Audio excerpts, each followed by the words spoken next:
अस्सलाम वालेकुम, मेरा नाम अब्दुर्रहमान असद। तो आज मैं मौजूद हूँ रोहतास फोर्ट्रेस में। ये पाकिस्तान का हिस्टोरिक फोर्ट्रेस है। तो ये तकरीबन जहलम से यहाँ तक हमें आते हुए तकरीबन 1 घंटा लगा है। तो इधर यहाँ पर आज मैं फर्स्ट टाइम हूँ, तो मेरे सब कुछ मेरे दोस्त भी हैं, उनके साथ हम आए हैं यहाँ पर घूमने फिरने। तो इस वक्त हम थोड़ा एक्सप्लोर करेंगे। तो मज़ीद आपको मैं इसका यहाँ पर व्यू बताऊँगा, थोड़ा सा मिलेगा किले के बारे में बताऊँगा इंशाल्लाह। तो आप मेरे साथ ही रहिए। तो आइए आज हम अपनी जर्नी स्टार्ट करते हैं। तो आप मेरे पीछे देख सकते हैं इस वक्त क्या नाम है, ये रोहतास फोर्ट्रेस का व्यू। तो मेरे साथ मेरे कुछ फ्रेंड्स भी आए हैं, तो आइए इन फ्रेंड्स से मिलते हैं मेरे। तो ये हमारे भाई, क्या नाम, इधर मोड़ो ये हमारे भाई वाजिद महमूद, और ये एंड ये हमारे कश्मीरी भाई।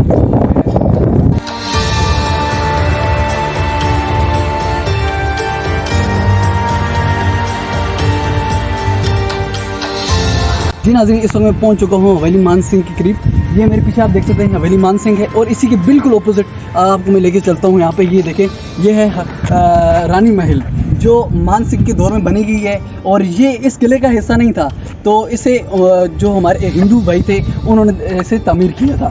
तो ये बहुत ही शानदार नज़ारा है। तो आपको कुछ व्यू में, बल्कि वीडियो में भी डाल रहा हूँ साथ साथ, तो आप देख सकते हैं।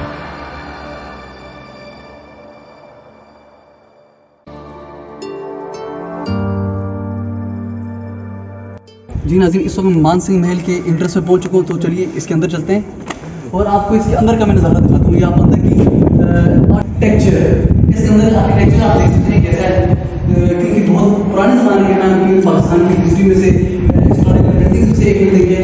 और आप इधर का देख सकते हैं कि किस तरह की डिज़ाइन है, किस तरह की है। तो मज़ीद इस तरह की हम आपको आगे जो महलें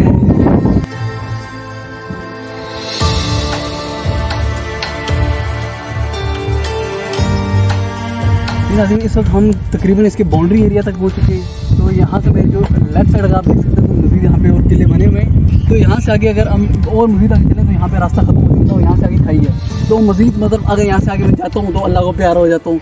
तो इसलिए हम ज़्यादा बेहतर ये रहेगा कि हम लेफ़्ट साइड जाएँ। तो चलिए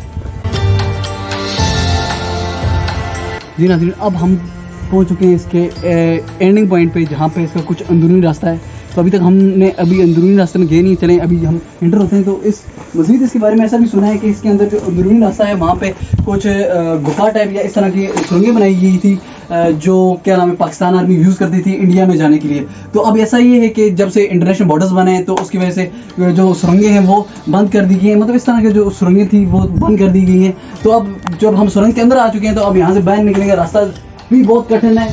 तो आइए यहाँ से बाहर निकलने की कोशिश करते हैं। आप ये रास्ता भी देख सकते हैं कितना मुश्किल है। चले मैं इसके आपके सामने बल्कि बाहर निकलने की भी कोशिश करता हूँ।